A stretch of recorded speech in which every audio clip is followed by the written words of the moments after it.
مولاي صل وسلم دائما أبدا على حبيبك خير الخلق كلهم مولاي صل وسلم دائما.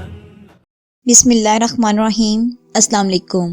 آج ہم حضرت علی رضی اللہ تعالیٰ عنہ کی تاریخی فیصلوں کی ایپیسوڈ 14 میں خوش آمدید کہتے ہیں. پیش نظر ہے ایک حسینہ کا انتقام اور مکار بڑیا کا انجام.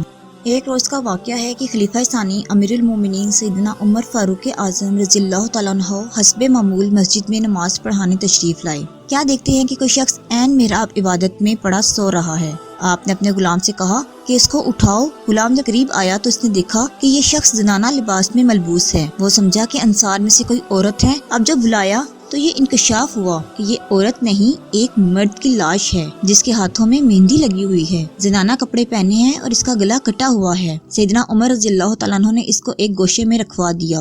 بعد نماز حضرت علی رضی اللہ تعالیٰ عنہ سے پوچھا آپ اس لاش کے بارے میں کیا فرماتے ہیں؟ حضرت علی نے ارشاد فرمایا اس کو دفن کر دو اور تھوڑا انتظار کرو تو کچھ دنوں بعد اسی جگہ ایک بچہ بھی پاؤ گے. چنانچہ حضرت عمر رضی اللہ تعالیٰ عنہ نے پوچھا یہ آپ کیسے کہہ رہے ہیں؟ فرمایا میرے حبیب برادر محمد مصطفیٰ صلی اللہ علیہ وآلہ وسلم نے مجھ کو خبر دی ہے. چنانچہ جب 9 مہینے کا عرصہ گزرا اور حضرت عمر رضی اللہ تعالیٰ عنہ صبح نماز کے لیے مسجد میں داخل ہوئے تو بچے کے رونے کی آواز کان میں آئی، جس کو سنتے ہی حضرت عمر رضی اللہ تعالیٰ عنہ کی زبان سے نکلا صدق اللہ ورسولہ ابن ام رسول ہی. غلام سے کہا کہ اس بچے کو حضرت علی رضی اللہ تعالیٰ عنہ کے پاس لے جاؤ. حضرت نے اس کو دیکھ کر فرمایا کہ اس پر ایک آیا معین کرو جو اس کو دودھ پلائے. جب بچہ 9 ماہ کا ہو گیا تو عید الفطر کے روز آپ نے حکم دیا کہ نماز کے وقت مسجد میں بچے کو لایا جائے اور مرزا عورت اس کو پاس رکھے. جب کوئی عورت اس بچے کے پاس آ کر اس کو بوسہ دے اور کہے کہ اے مظلوم، مظلومہ کے فرزند اور ظالم کے فرزند، تو اس کو پکڑ کر میرے پاس لے آنا.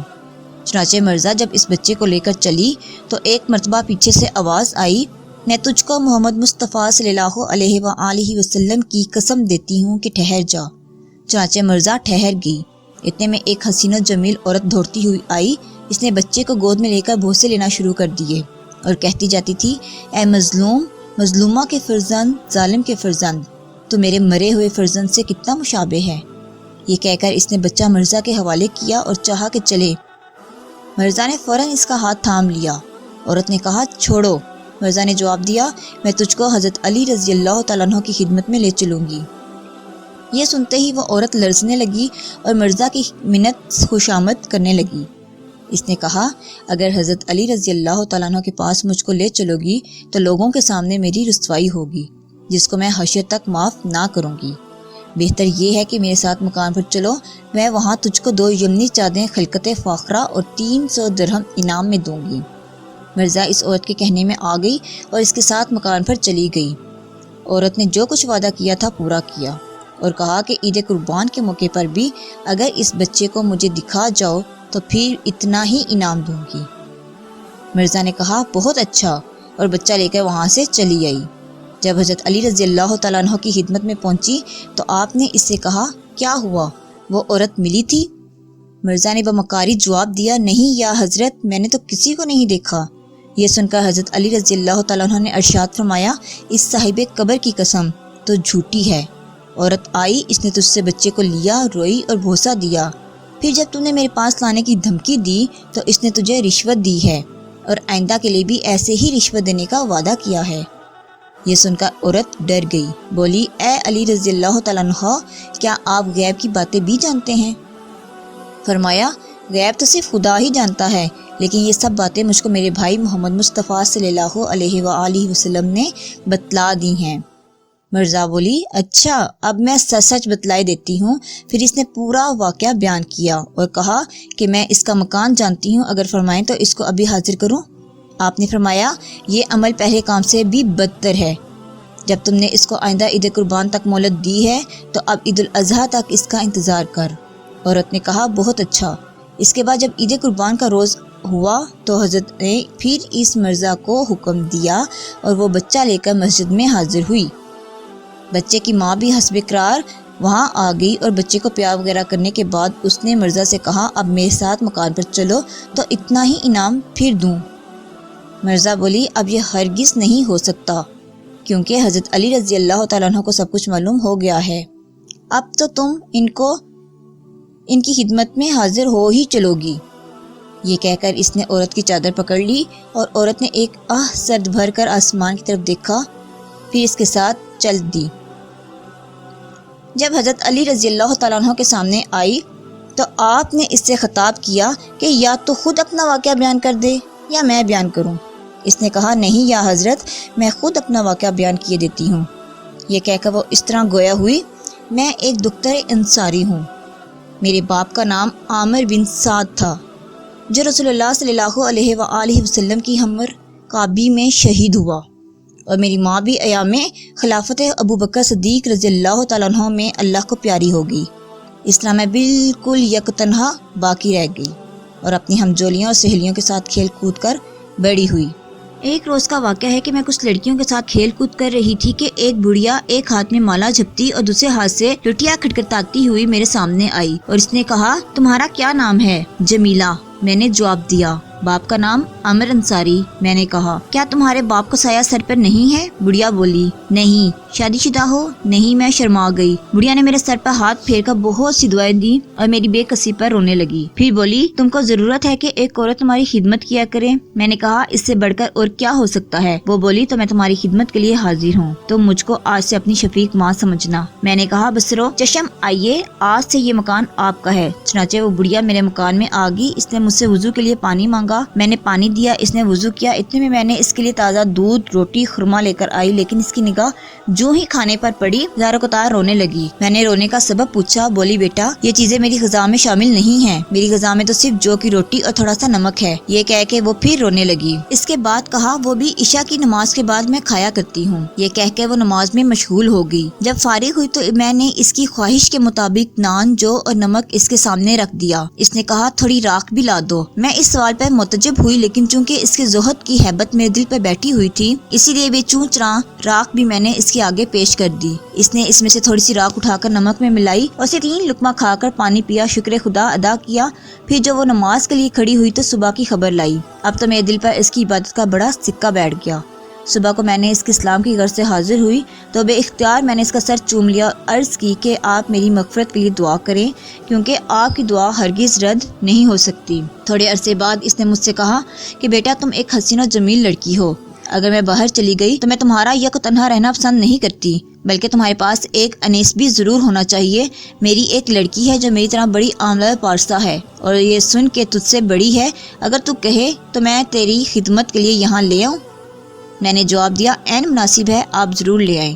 یہ سن کر وہ چلی گئی، لیکن تھوڑی دیر بعد وہ تنہا واپس آئی۔ میں نے جو پوچھا کہاں ہے میری بہن؟ بولی وہ آنے پر تیار نہیں ہوئی، کہتی ہے تمہارے مکان میں انصار و مہاجرین کی لڑکیاں بھری رہتی ہیں، جس کی وجہ سے میری عبادت میں خلل پڑے گا۔ میں نے جواب دیا میں وعدہ کرتی ہوں ایک لڑکی کو بھی مکان میں نہیں آنے دوں گی اور بالکل تخلیہ رہے گا تاکہ وہ اطمینان سے عبادت کر سکے۔ آپ ابھی جائیں اور جس طرح ممکن ہو ان کو اپنے ساتھ لے آئیں۔ یہ سن کر بڑھیا چلی گئی۔ اس کے بعد جو واپس آئی تو اس کے ساتھ ایک دراز قامت عورت برقع پہنے مکان میں داخل ہوئی اور کمرے کے دروازے پر آن کھڑی ہوئی۔ میں نے پوچھا اندر کیوں نہیں آتی؟ بڑھیا بولی یہ تم کو دیکھ کر بہت مسرور ہوئی ہے، اپنی مسرت پر قابو پا لیں تو اندر آئیں۔ میں یہ سن کر دروازے کی طرف دوڑی تاکہ دروازہ بند کر دوں اور کوئی غیر عورت اندر نہ آ سکے۔ واپس آ کر میں نے اس مروہ لڑکی سے لپٹ گئی اور میں نے کہا بہن اب تو نقاب اٹھاؤ تاکہ میں زیارت کر سکوں۔ لیکن جس وقت اس نے اپنے چہرے سے نقاب بلند کی تو قریب تھا کہ میں غش کھا کر گر پڑوں، کیونکہ میں نے دیکھا کہ بجائے کسی عورت کے میرے سامنے ایک لمبا ترنگا گھنی داڑھی والا جوان کھڑا تھا، جس کے ہاتھوں پیروں میں مہندی لگی ہوئی تھی اور عورتوں کا روپ دھارے ہوئے تھا۔ میں نے بڑی مشکل سے اپنے اوسان بجا رکھتے ہوئے اس سے کہا یہ کیا حرکت ہے؟ اب خیریت اسی میں ہے کہ جدھر سے آئے ہو واپس چلے جاؤ، ورنہ خلیفہ عمر رضی اللہ تعالیٰ عنہ کو پتہ چلے گا تو تمہاری کھال تک ادھیڑ دیں گے۔ یہ کہہ کر میں آہستہ آہستہ پیچھے ہٹی تاکہ اس کے شر سے خود کو بچا سکوں، مگر وہ میرے ارادے کو بھانپ گیا اور اس نے دوڑ کر مجھے اپنے قبضے میں کر لیا اور میں اس کے بازو میں بالکل ایسی تھی جیسے عقاب کے پنجے میں ایک کمزور چڑیا۔ تھوڑی دیر بعد میں زمین پر پڑی اپنی عصمت کو رو رہی تھی۔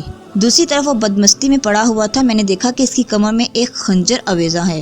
خنجر پر نگاہ پڑتے ہی میرے دل میں آتش انتقام بھڑک اٹھی اور میں نے بغیر کسی سوچ و بچار کے اس کا خنجر اس کی کمر سے نکال کر اس کے گلے پر پھیر دیا اور اس کو قتل کر چکنے بعد خدا کی بارگاہ میں عرض کی کہ پالنے والے تو جانتا ہے کہ اس شخص نے مجھ پر ظلم کیا ہے اور کس طرح مجھ کو لاچار پا کر میری بے عزتی کی ہے اور تو ہی میری پردہ پوشی کرنے والا ہے. اور اس کے بعد جب رات آئی تو میں نے اس کی ناش کسی نہ کسی طرح مسجد کے محراب میں ڈلوا دی. بعد ازاں مجھ کو پتہ چلا کہ میں اس ظالم سے حاملہ بھی ہوں. جب 9 مہینے کے بعد بچہ جنا تو میں نے چاہا کہ اس کو بھی ختم کر دوں، مگر میں نے کہا یہ دوسری غلطی ہوگی، لہٰذا اس کو بھی میں نے محراب میں ڈال دیا. یہ ہے میرا قصہ اے ابن عم رسول. یہ سن کر حضرت عمر رضی اللہ تعالیٰ عنہ بول اٹھے، میں گواہی دیتا ہوں کہ رسول اللہ صلی اللہ علیہ وآلہ وسلم نے پہلے ہی ارشاد فرما دیا تھا. اس کے بعد انہوں نے فرمایا، اے ابو الحسن اب اس کا فیصلہ کیا ہوا؟ حضرت علی رضی اللہ تعالیٰ عنہ نے فرمایا، مقتول کی کوئی دیت نہیں ہے کیونکہ اس نے جرم کیا ہے اور عورت پر حد نہیں ہے کیونکہ اس پر جبر ہوا ہے. اس کے بعد حضرت علی رضی اللہ تعالیٰ عنہ نے اس عورت سے کہا کہ اگر تو اس بڑھیا کو لے کر آئے تو اس کو قرار واقعی سزا دی جائے. عورت نے جواب دیا، حضرت 3 روز کی مہلت دیجیے، کوشش کرتی ہوں شاید وہ مل جائے. یہ سن کر حضرت نے مرزا سے کہا کہ یہ بچہ اب اس کے حوالے کر دے، کیونکہ وہ بچہ اپنے مکان پر لے گئی اور دوسرے روز اس آفت کی پرکالہ بڑھیا کو ڈھونڈنے نکلی. اتفاقاً راستے ہی میں اس سے مڈبھیڑ ہوگی. عورت نے اس کو فوراً گرفتار کر لیا. ہر چند اس بڑھیا نے بھاگنا چاہا مگر عورت اس کو گھسیٹتی ہوئی حضرت علی رضی اللہ تعالیٰ عنہ کے پاس لے آئی. حضرت علی رضی اللہ تعالیٰ عنہ نے ارشاد فرمایا، اے دشمن خدا، کیا تو نہیں جانتی کہ میں علی ابن ابی طالب ہوں اور میرے پاس گنجینہ علم رسول اللہ صلی اللہ علیہ وآلہ وسلم ہے؟ تیری باتیں مجھ سے پوشیدہ نہیں، لہٰذا جو گزرا ہے سچ سچ بتلا دے. میں تو اس عورت کو پہچانتی نہیں، یہ کون ہے اور اس کا کیا قصور ہے؟ بڑھیا نے جواب دیا، قسم کھا لو. حضرت علی رضی اللہ تعالیٰ عنہ نے پوچھا، جی ہاں. اچھا تو اپنا ہاتھ قبر رسول صلی اللہ علیہ وآلہ وسلم پر رکھ کر قسم کھاؤ. بڑھیا جھٹ آگے بڑھی اور قبر رسول صلی اللہ علیہ وآلہ وسلم پر ہاتھ رکھ کر اس نے جوں ہی قسم کھائی تو اس کا چہرہ توے کی طرح سیاہ ہو گیا. حضرت نے حکم دیا کہ آئینہ لایا جائے. جب آئینہ میں اس نے اپنا منہ دیکھا تو بڑھیا چیخنے چلانے لگی. حضرت نے پھر دعا مانگی کہ یہ بڑھیا اپنی توبہ میں اگر سچی ہو تو اس کے چہرے کو سفید کر دے، مگر چہرے کی سیاہی دور نہ ہوئی. حضرت نے کہا، تو نے کیسی توبہ کی ہے کہ اللہ نے تجھ کو معاف نہیں کیا؟ یہ دیکھ کر حضرت عمر رضی اللہ تعالیٰ عنہ نے حکم دیا کہ اس کو مدینے سے باہر لے جا کر رجم کر دیا جائے. آج تک کے لیے اتنا ہی. اگلی ایپیسوڈ کے لیے اجازت دیجیے. اپنا اور اپنے پیاروں کا بہت سا خیال رکھیے گا. اللہ حافظ.